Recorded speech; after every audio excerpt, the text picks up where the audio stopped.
명절 연휴와 교육부서 수련회까지 끝나고 일상으로 돌아온 2월의 또 네 번째 주일입니다. 어제 우리 아이들을 향한 교사님들과 또 자봉 선생님들의 섬김, 그리고 맛있는 음식, 또 은혜까지 영원히 참 행복한 날이었습니다. 또 명절 기간 동안에 맛있는 음식, 풍성한 식탁을 또 경험하셨지요. 그러는 가운데 문득 설 연휴 기간 동안에 보게 된 고독사와 가족 해체에 대한 뉴스가 생각났습니다. 수백만 명이 고향을 찾아서 이동하는데 그 화려한 명절 이면에 단 한 사람의 방문도 없이 차가운 방에서 홀로 명절을 보내는 분들이 있었습니다. 생애를 마감하기도 한 그분들의 소식은 우리 사회가 어떤 영역에 있어서는 참 깊은 고립을 가져다 주는구나 알게 되었습니다. 세상 사람들은 이렇게 말하기도 합니다. 먹을 것이 넘쳐나고 맛집은 줄을 서는데 정작 마음 편히 밥 한 끼 나눌 사람은 없다고요. 이것이 바로 우리가 오늘날 마주하는 식탁의 위기는 아닌지 모르겠습니다. 세상의 식탁은 참 차가울 때가 덜어 있습니다. 성적이 좋아야 하고 취직을 해야 하고 연봉이 높으면 비로소 환영받습니다. 성적 어떤지, 또 취업은 어떻게 되었는지, 연봉이 얼마인지, 혹여나 이러한 질문들이 오가는 식탁은 우리에게 또 다른 마음의 부담거리가 됩니다. 자격이 없는 사람은 눈치를 봐야 하고 조건에 미달하는 사람은 불편하게 되는 것이 우리가 살아가는 세상의 식탁입니다. 하지만 오늘 본문에서는요, 예수님께서는 우리에게 전혀 다른 차원의 식탁을 소개하십니다. 바로 아버지의 식탁입니다. 이 식탁은 세상처럼 자격을 묻지 않습니다. 성적표를 요구하지도 않습니다. 오직 아버지의 그 무한한 사랑이 우리의 부끄러운 과거를 덮어주십니다. 또 아버지의 공의가 십자가의 은혜로 죄로 망가진 우리의 신분을 다시 하나님의 자녀라는 영광스러운 신분으로 회복시켜 주십니다. 이 식탁은 세상의 잣대인 조건과 자격을 완전히 깨뜨려 버리는 기적의 자리입니다. 오늘 우리는 이 식탁 앞에 선 두 아들의 모습을 통해서 우리가 놓치고 있었던 복음은 무엇인지 다시 한번 살펴보기를 원합니다. 그리고 이 식탁 앞에 선 두 아들의 모습을 통해서 복음 앞에 한 번 더 회복되어지는 주일이 되기를 소망합니다. 첫 번째입니다. 첫째 아들은 자기 의에 갇혀서 사랑을 잃어버린 자였습니다. 우리는 집을 나간 적이 없는, 그래서 스스로는 아무 문제가 없다고 믿는 첫째 아들의 모습을 좀 모아야 합니다. 그는 누구보다도 성실했을 것입니다. 비바람이 불어도 밭에 있었고 아버지가 시키면 한 번도 토를 달지 않았습니다. 우리 교회로 치면 예배 시간마다 제일 먼저 앞서서 와 있고 남들이 하기 싫어하는 섬김과 수고도 마다하지 않고 기꺼이 해내는 분들일 수 있습니다. 그런데 오늘 성경은 좀 충격적인 장면을 보여줍니다.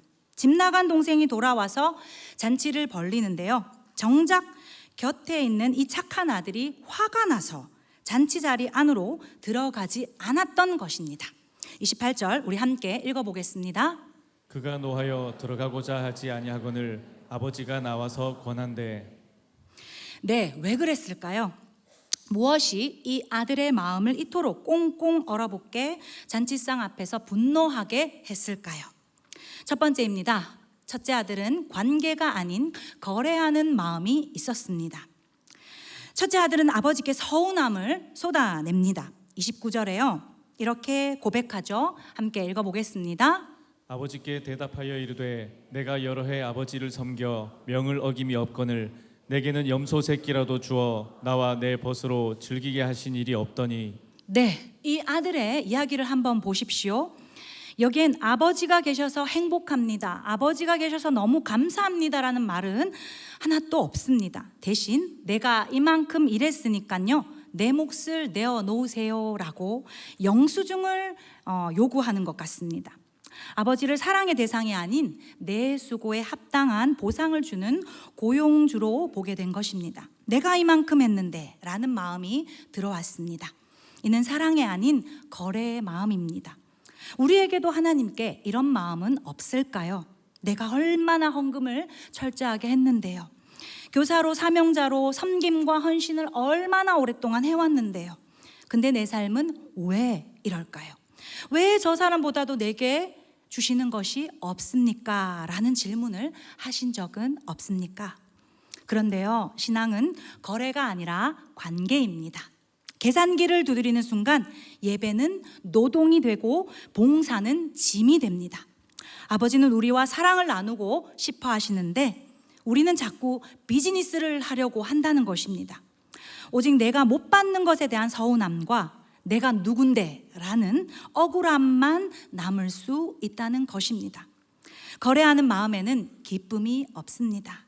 첫째 아들은 월급 받는 일꾼처럼 살았습니다. 신앙생활을 오래 하다 보면 우리도 이럴 때가 있습니다. 내가 이만큼 섬겼는데 왜 내 삶에는 잔치가 없나 하며 하나님께 서운할 수 있습니다. 이것은 아버지를 사랑하는 것을 넘어 아버지와 계산하려는 마음이 들어와서입니다. 자, 두 번째입니다. 첫째 아들의 분노는 나를 가둔 자기 의에서 나왔습니다. 팀 켈러 목사님은 첫째 아들을 가리켜서 이렇게 말했습니다. 함께 읽어보실까요? 첫째 아들의 진짜 비극은 그가 저지른 나쁜 짓 때문이 아니라 오히려 그가 행한 착한 일 때문. 네. 첫째 아들의 진짜 문제는 자기가 너무 의롭다고 생각한 것입니다. 자기의 모범적 행위가 완벽하다는 생각에 오히려 아버지의 은혜가 들어갈 틈이 없었습니다. 나는 저 한심한 동생과는 차원이 다르다고, 나는 법도 어긴 적이 없다고 라는 생각이 그를 교만의 감옥에 가두게 됩니다. 동생을 정죄합니다. 저런 몹쓸 놈에게 왜 잔치를 베푸십니까? 라며 나를 세웁니다. 율법의 잣대만 가지고 있으면 어떻게 될까요? 남을 판단하게 됩니다. 이 자기의는 반드시 남을 향한 날카로운 칼날이 됩니다. 창녀들과 살며 재산을 탕진한 아들이라고 동생을 멸시했습니다. 그는 사랑하는 내 동생이라고 부르지 않습니다. 얼마나 기다렸는데 내가 라고 하지 않습니다. 30절 다 같이 읽어보겠습니다. 아버지의 살림을 창녀들과 함께 삼켜버린 이 아들이 돌아오매 이를 위하여 살찐 송아지를 잡으셨나이다. 네, 팀 켈러 목사님의 말처럼 교만한 도덕가는 죄인보다 더 구원받기 어려울 수 있습니다. 스스로 깨끗하다고 믿기 때문에 아버지가 주시는 은혜의 씻김이 필요 없다고 여겨지기 때문입니다. 명절을 지나면서 또 수련회를 우리가 하면서 은혜 가운데 머물기도 하지만 혹여나 믿는 자들을 향해서 또 이웃을 향해서 저 사람은 왜 이렇지? 라고 하신 마음은 없으셨나요? 그렇다면 우리에게도 몸은 교회 안에 있지만 마음은 아버지와는 좀 멀리 떨어진 집안의 외로운 탕자가 된 신호일지도 모릅니다. 자, 이제 세 번째입니다. 첫째 아들의 분노는 모든 것을 가지고는 누렸지만 영적인 빈곤으로 그 허기를 채우지 못해서 일어나게 됩니다. 아버지는 잔치 밖에 서성이는 큰 아들을 보고 직접 밖으로 나오셔서 이렇게 말씀하십니다. 31절입니다. 아버지가 이르되 예 너는 항상 나와 함께 있으니 내 것이 다 내 것이로되. 네, 이런 아버지의 이 말씀은 정말 가슴 절절한 호소입니다. 아들아, 너는 이미 내 아들이다. 이 집에 먹을 것이 다 네 것이고 이 집의 모든 것이 이미 다 너의 것이란다. 그런데 너는 왜 염소 새끼 한 마리에 폭 매어서 잔치 밖에 서 있니? 신앙생활의 최대 비극은 아버지의 집 마당을 밟고 있어도 아버지의 즐거움은 한 조각도 맛보지 못하는 것입니다. 사역이라는 이름으로, 직분의 이름으로 바쁘게 움직이곤 있지만 정작 나를 향한 아버지의 세밀한 사랑 앞에서는 뻣뻣이 굳어있고 감사하지 못한 은근히 부정적인 모습이 일 수가 있다는 겁니다. 사실 첫째 아들이 그토록 화가 났던 진짜 이유는 그가 나빠서가 아닙니다. 아버지 곁에서 누구보다 열심히 수고했지만 정작 아버지가 주시는 기쁨과 감사와 은혜로 자기 영혼의 허기를 채우지 못했습니다. 모든 것을 손에 쥐고도 마음은 늘 배고픈 상태였기 때문에 그 영적 빈곤함이 결국 동생을 향한 서운함으로 터져 나온 것입니다. 오늘 이 시간 우리의 마음속에 첫째 아들과 행여나 같은 마음이 있었다면 그 마음이 다 풀려지기를 소망합니다. 내가 이만큼 했다라는 내 의를 과감히 벗어 던질 수 있기를 원합니다. 그래야 아버지가 차려놓은 풍성한 잔치상의 고기 맛을 볼 수가 있습니다. 우리는 일꾼으로 부름받기 전에 먼저 사랑받는 자녀로 부름받았다는 것을 잊지 않기를 소망합니다. 네 번째입니다. 첫째 아들은 진짜 회개를 몰랐습니다. 진짜 회개라는 것은요, 나의 오름이라는 누더기를 벗어야 하는 것입니다. 우리는 흔히 회개라고 하면 도박을 하거나 세상에서 방황하게 된 그런 사람들을 향해서 한다고 생각할 수 있습니다. 하지만 우리에게 진짜 무서운 죄는 자기가 죄인이란 사실을 인식하지 못한 채 잊어버린 채 사는 것이 죄의 틈이 됩니다. 진짜 비극은 회개할 기회조차 뺏겨버린 나만의 의로움이라는 사실입니다. 첫째 아들은 아버지의 집에 다 있었고 다 얻었고 다 누렸지만 잔치자리에 직접 나와 간곡히 권해도 끝까지 자기 고집을 꺾지 않았습니다. 아버지가 손을 내밀며 함께 즐거워하자라고 청했지만 그는 마음속으로 나는 틀리지 않았고 아버지가 틀렸습니다. 나는 잘못한 게 없으니 회개할 것도 없습니다. 이것이 바로 율법의 담에 갇힌 자의 비극입니다. 내가 쌓아온 자기의 오름이 거대한 성벽이 되어서 아버지의 은혜가 들어올 틈을 막아버렸습니다. 그는 가장 가까운 곳에서 가장 먼 길을 헤매는 집안의 탕자가 된 것입니다. 진정한 회개란 무엇일까요? 같이 읽어보겠습니다. 단순히 잘못된 행동을 고치는 것이 아닌 내 마음이 아버지의 마음과 온전히 합해지는 것. 네. 아버지가 기뻐할 때 함께 춤을 추고 아버지가 가슴 아파할 때 함께 눈물을 흘리는 것은 자녀의 특권입니다. 그러나 첫째 아들은 아버지가 그토록 원하는 잃어버린 영혼이 돌아왔음에도 불구하고 그는 잔치 음식의 값어치를 따지고 동생의 과거를 들먹이며 잔치상 앞에 찬바람을 일으킵니다. 그 완악함이 아버지를 가장 슬프게 한 것입니다. 그는 아버지 옆에서 노동으로 열심히 일했을지는 모르지만 아버지의 마음을, 아버지의 심정을 헤아리진 못했습니다. 오늘 우리는 첫째 아들을 보며 자신을 한번 볼 수 있어야 합니다. 혹시 나는 교회를 계속 지켰고 예배도 빠지지 않았고 사명의 자리도 다 있었다라고 하지만 내 안의 마음 한켠에서는 아버지와의 마음, 그 사랑을 헤아리기보다는 스스로의 위안에 갇혀서 스스로 안에 함몰되어서 영적으로 빈곤한 상태는 아닐까요? 첫째 아들의 한계는 끝내 아버지가 밖으로 나와 권하는 그 사랑의 손길 앞에서도 나의 오름을 포기하지 않았는 것에 문제가 있었습니다. 그에게 필요한 것은 더 많은 염소 새끼가 아니라 아버지, 제가 아버지를 오해했습니다. 제가 아버지의 마음을 몰랐던 죄인입니다. 라는 눈물의 고백이 있었어야 했습니다. 우리 역시도 첫째 아들이 가진 그 날카로운 자기의가 있었다면 내려놓기를 소망합니다. 이만큼 했다라는 교만의 옷을 벗어던지고 나는 아버지의 은혜 없이는 단 한순간도 살 수 없는 그저 무익한 자녀라고 진정하게 고백하며 돌이킴이 있기를 소망합니다.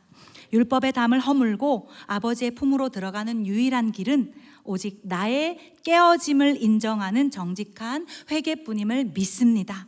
그럼 이제 아버지의 식탁에 초대되어진 둘째 아들을 함께 살펴보겠습니다.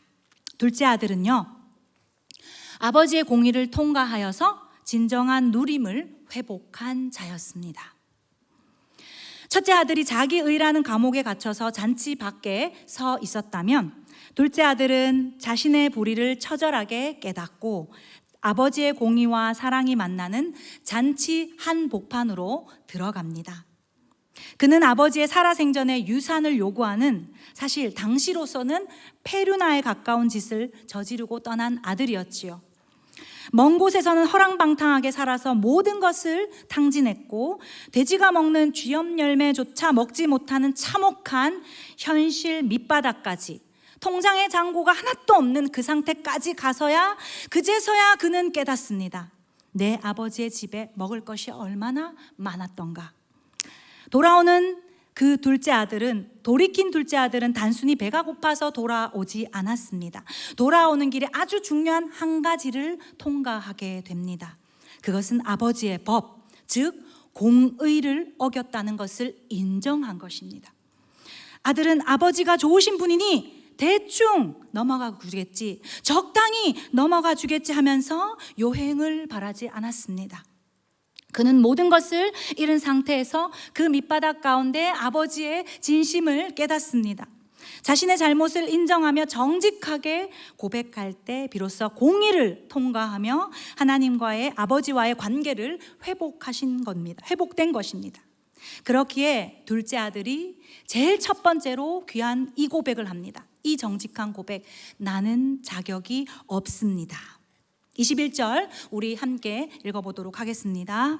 아들이 이르되 아버지 내가 하늘과 아버지께 죄를 지었사오니 지금부터는 아버지의 아들이라 일컬음을 감당하지 못하겠나이다 하나. 네, 둘째 아들은 변명은 멈추고 나는 아무 자격이 없습니다라고 고백하며 아버지의 기준 앞에 나를 겸손히 드립니다.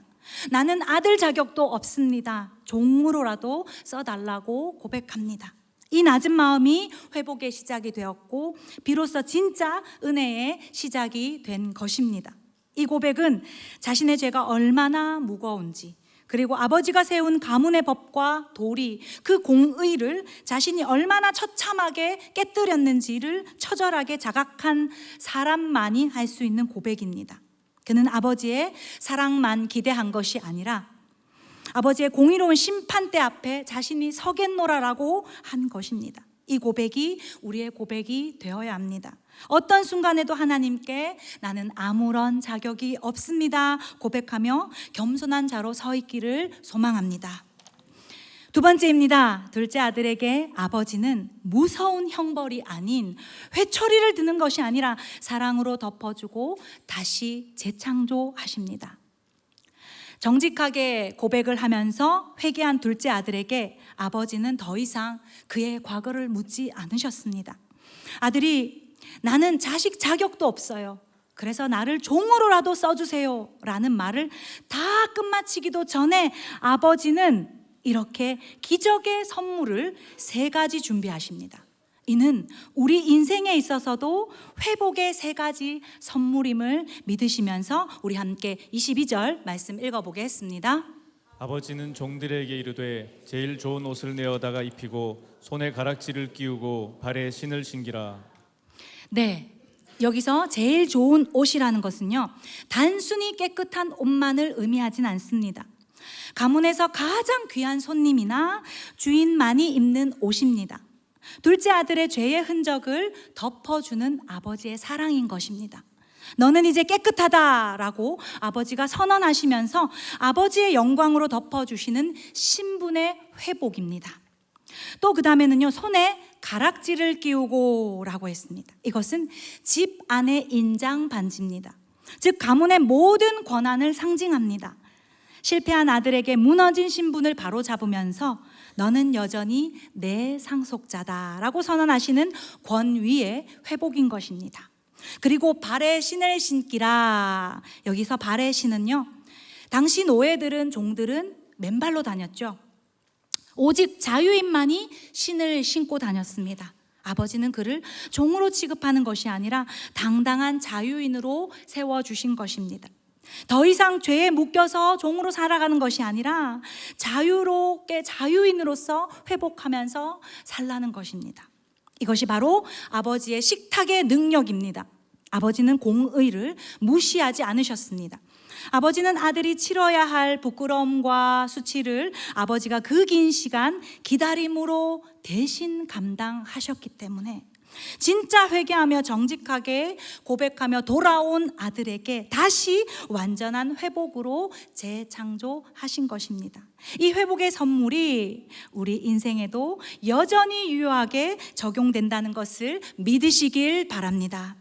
3번째는요, 아들은 뒤늦게 깨달았지만 그러나 가장 확실한 누림 가운데 들어갑니다. 둘째 아들은 많은 것을 잃었고 시간을 허비했습니다. 인생도 허비했습니다. 재산도 다 탕진했습니다. 그러나 그는 첫째 아들이 결코 맛보지 못한 것을 경험합니다. 그것은 은혜의 맛입니다. 그는 이제 식탁에 앉아 눈물을 흘리며 잔치를 즐겼을 것입니다. 자기가 잘해서 이 자리에 앉아 있는 것이 아니다는 것을 뼈저리게 알고 있습니다. 그래서 그는 아버지가 베푸신 식탁을 당연한 권리가 아니라 전적인 은혜로 누립니다. 사랑하는 우리 성도님들, 우리 신앙생활의 정점은 무엇일까요? 내가 얼마나 깨끗하냐를 자랑하는 것이 아니라 내가 얼마나 큰 용서를 받았는지 감격하며 누리는 것입니다. 둘째 아들은 비록 죄인이었지만 회개를 통해서 아버지의 마음을 가장 깊이 알아버린 사랑받는 아들이 되었습니다. 그렇기에 자격 없는 자가 누리는 잔치의 기쁨을 성경에서는 이렇게 표현합니다. 23절입니다. 그리고 살찐 송아지를 끌어다가 잡으라. 우리가 먹고 즐기자. 네, 둘째 아들은 이제 이 식탁을 누립니다. 내가 무슨 염치로 먹냐 하면서 구석에 처박혀 있지도 않습니다. 밖으로 뛰쳐나가지도 않습니다. 아버지가 기뻐하시니까 그 품 안에서 마음껏 울고 웃으며 고기를 먹었습니다. 그것이 바로 누림의 신앙인 것입니다. 우리 모두가 내 자격이 아니라 아버지의 사랑으로 다시 당당해지고 용기 있어지기를 소망합니다. 이제 이 비유의 결론은 잔치한 것으로 끝나지 않습니다.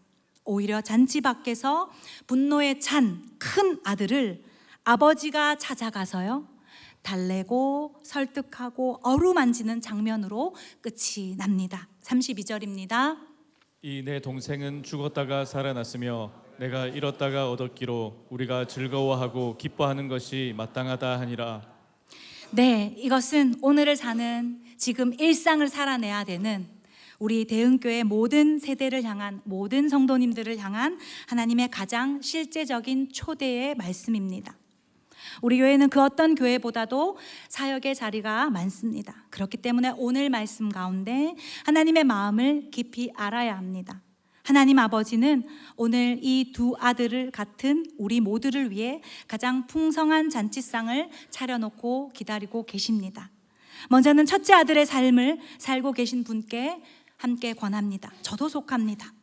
오랫동안 대흥교회의 기둥이 되어서 눈물로 자리를 지켜오신 분들의 헌신은 하나님 나라의 보화입니다.